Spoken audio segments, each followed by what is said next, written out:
I was just thinking about how John Worley Keeley managed to get water to cavitate without the application of heat. He merely used a specific sound vibration targeting the center of a spherical vessel which contained the water. And he got the water to cavitate, and because he caused the water to turn to steam, its temperature went up. Why? Because its pressure went up. Pressure and temperature are directly related. Unlike Ohm's law, current and voltage are inversely related. And I could never get it through my head why that was, or why you got to multiply them to get watts. Now I know that current is a mathematical shorthand notation. It's a fiction created by man to hide half of the truth. So I'm going to give it to you. I've said this before, but I've never known it to be described this way. So, voltage squared divided by resistance is the correct way to look at Ohm's law, but it's not really. It's the application of voltage, real power voltage, and then you get the response, which is reactive voltage due to various impedances and resistances within a framework of time. Now, if you ask anybody in the know, you say, okay, that's nice, but that's not the way it's taught. It's simply current times voltage equals watts. And so you ask further the question, well, how come this other way is never taught? Oh, we don't want to make it difficult for the beginning student. You know what? They never make it more complicated for the advanced student. They never give the whole truth. They lie. They say they will, they promise you the world, and they don't deliver. They don't, because if they taught Ohm's law correctly, it already tells you how to create the first rule of thumb on how to create an over-unity circuit. How is that? Well, sorry. Remember I said earlier that current is inversely proportional to voltage. When current is a fiction, it's really reactive voltage divided by various impedances, including resistance within a framework of time. So, the fact that your input is inversely related to your output is very indicative of an interesting rule of thumb, in which if you presume conservation of energy is a law all of the time for all circumstances, then you are going to say, okay, the load requires a certain amount of power. The various losses to get that power to the load and run it through the load is going to add up to a little extra. And now I got to supply the total amount to the load to get it to run. And that's all very well and good, but you pay through the nose for that kind of expenditure of getting energy from a source, a so-called source. But if you take this new way of understanding Ohm's law, literally, then if I diminish my input, I increase my output.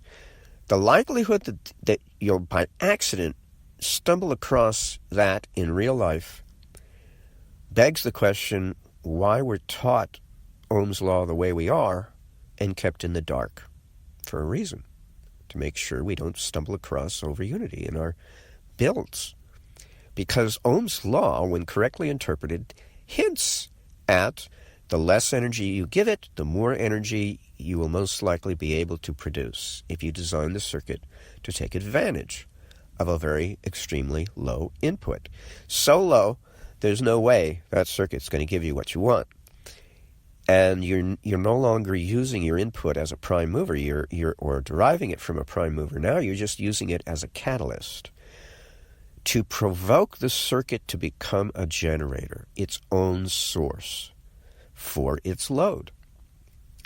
I mean, this turns everything on its head, because now you can't know, there's no way for you to define a source anymore, because it's not a source. And which is the load? When you've got the coils in your motor generating negative watts because your amps and volts are out of phase by 180 degrees. Well, that's okay. That could be a problem. There are several techniques, only one of which I know for certain, to convert negative watts into real power, and it does not involve a coil, unfortunately. It involves a resistor. So you can boil water, light up your home, and run all of the because all nuclear power does is boil water. That's all they do. And that's what started this. Because I was thinking to myself, well, gee, you wouldn't even have to go to the trouble of what I describe, utilizing reactive power. All you have to do is use John Worley Keeley's technique and cavitate water in steel spherical vessels, and you could run all the steam turbines you like and do away with nuclear power, coal-fired plants, gas-fired plants, and not ever have to worry about running out of free energy. Because how much energy does it take to create a sound wave? Come on. It takes very little for so much gain. It's just ridiculous to worry about. Oh, we're going to run out of energy. We got to harvest the nuclear power. That's the only way to go. Bunch of bullshit. I'm sorry, I have to crap on you. It is bullshit. Don't buy into that. That's purely politics, because plutonium is the side result of all nuclear power plants, and the military wants that plutonium, and it's the only way they can get it is to buy it from the nuclear power plants. That's the only way.